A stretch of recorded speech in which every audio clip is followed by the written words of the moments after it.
Geisha adalah salah satu ikon yang paling terkenal dan merupakan salah satu budaya tradisional tertua di Jepang. Dengan wajah seperti boneka yang dilukis dengan sempurna, bibir mungil kemerah-merahan, dan kimono mereka yang luar biasa, mereka terbukti menjadi simbol utama budaya keanggunan. Sosok geisha menampilkan gambaran perempuan yang pandai dalam seni rupa, menari, menyanyi, memainkan alat musik shamisen, memiliki tata krama makan, dan tutur kata yang lembut. Profesi mereka yang sering disalahartikan adalah salah satu yang tertua yang masih bertahan di Jepang. Secara tradisional, para geisha tampil untuk menjamu bangsawan Jepang yang kaya dan mencapai status mereka setelah proses pelatihan yang melelahkan yang memakan waktu bertahun-tahun. Pada masa terkelamnya, kelompok geisha pernah dianiaya, dipenjara, bahkan dipekerjakan sebagai selir. Bagaimana kisah mereka? Yuk, langsung aja tonton video ini sampai habis. Sebelumnya, silakan subscribe dulu channel ini, serta nyalakan loncengnya untuk mendapatkan kisah-kisah menarik dari tokoh-tokoh yang terkenal di dunia.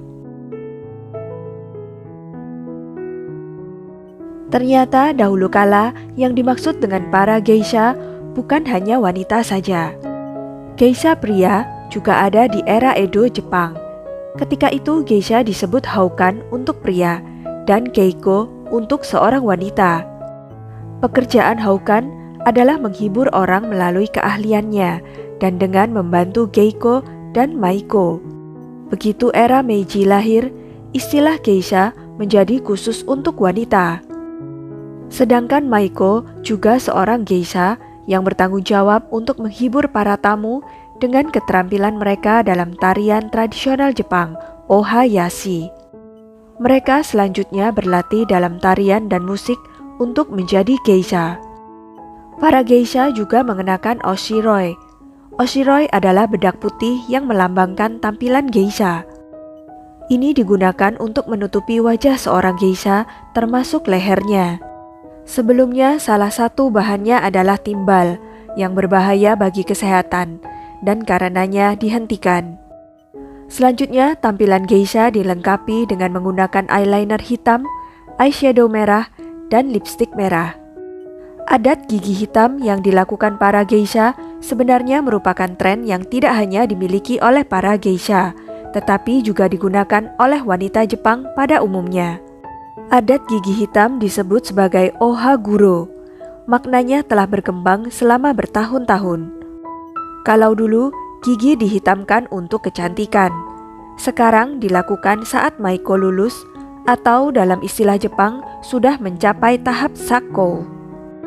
Di Jepang, untuk dapat memanggil geisha tidak bisa dilakukan di sembarang tempat. Salah satunya ada di Ryotei, yang merupakan restoran kelas atas yang menawarkan ruang perjamuan besar. Seluruh penataan diputuskan sesuai dengan anggaran dan keinginan para tamu. Jika sang tamu memiliki semacam pengaruh dalam masyarakat, maka sang tamu tersebut dapat memanggil geisha secara langsung. Ada aturan yang sangat ketat dalam hal memanggil geisha untuk pertunjukan. Para geisha dapat memiliki pelindung mereka sendiri yang disebut dana. Mereka yang menjadi dana biasanya harus berkedudukan dan mempunyai banyak uang untuk membayar semua biaya seorang geisha.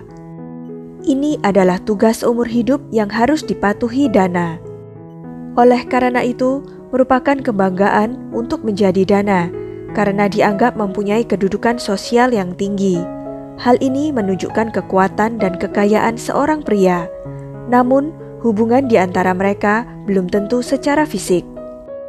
Bagi orang awam, geisha sering disalahartikan sebagai pekerja penjajah tubuh komersial. Istilah Jepang untuk mereka adalah oiran. Meski benar bahwa beberapa dari mereka akhirnya terlibat dalam praktek tersebut, tapi kebanyakan dari mereka hanya sebatas penghibur saja. Untuk menjadi seorang geisha, para wanita harus berpendidikan tinggi, terutama dalam tradisi dan budaya Jepang. Mereka membutuhkan pendidikan setidaknya beberapa tahun sebelum bisa menjadi geisha yang sesungguhnya. Mereka harus bekerja keras untuk mencapai tujuannya jika benar-benar menginginkannya. Seorang gadis di bawah 16 tahun dapat menjadi maiko, di mana ia harus belajar menyanyi, menari, dan menghibur dengan cara tradisional Jepang. Keterampilan lainnya termasuk memainkan alat musik, berpartisipasi dalam upacara minum teh, merangkai bunga, dan mengenakan kimono. Usia 21 tahun adalah usia yang sempurna bagi seorang maiko untuk diangkat menjadi geisha. Dahulu kala, seorang geisha dapat memulai pelatihan pada usia 3 atau 5 tahun. Tetapi di zaman modern, hal itu tidak terjadi lagi. Kebanyakan magang berlatih selama setahun penuh sebelum menjadi geisha penuh, tanpa memandang usia mereka.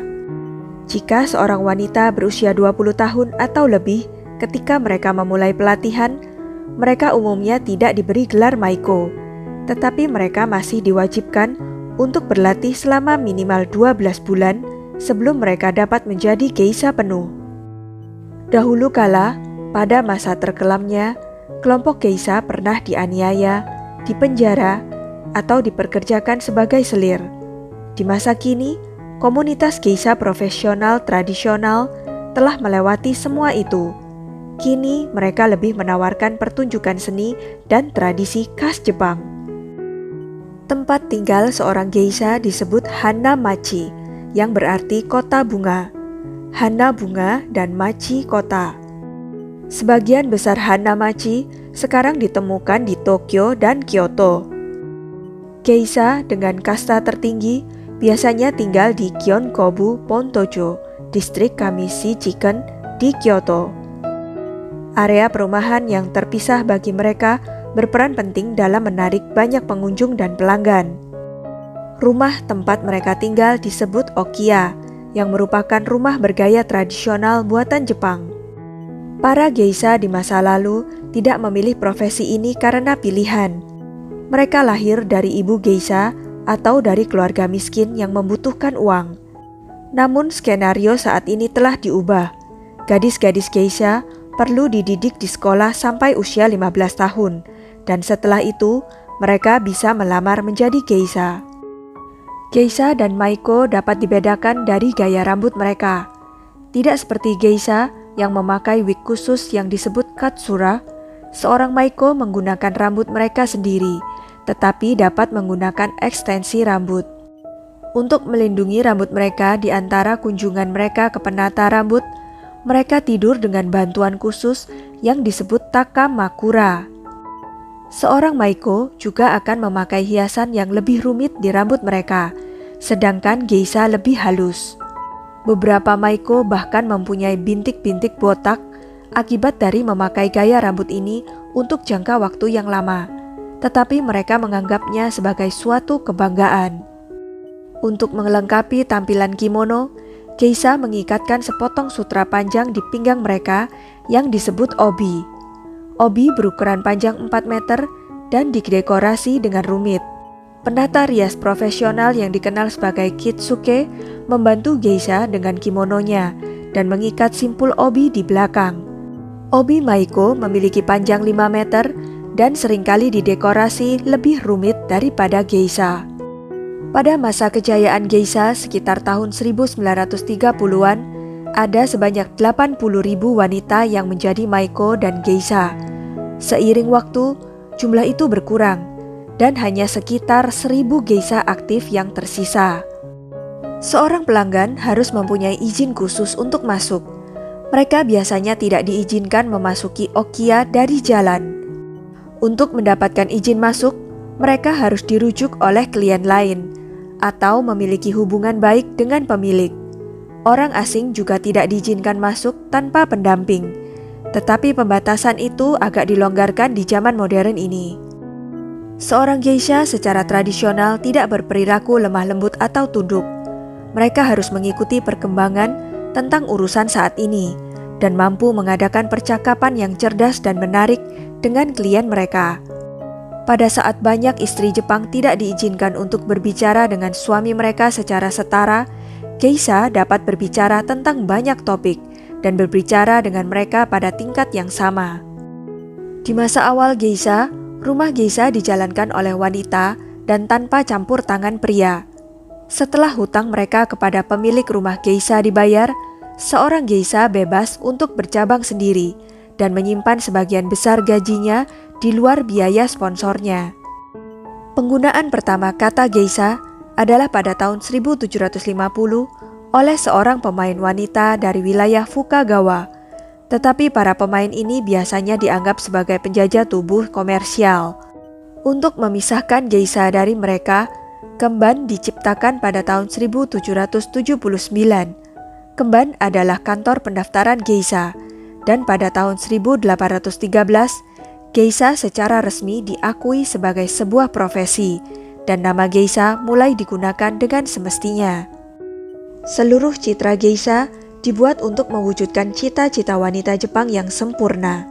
Dia cantik dan berbudaya, serta menyerupai boneka. Untuk sebagian besar, ia seperti sebuah karya seni, ada untuk dilihat dan dikagumi, tetapi tidak untuk disentuh.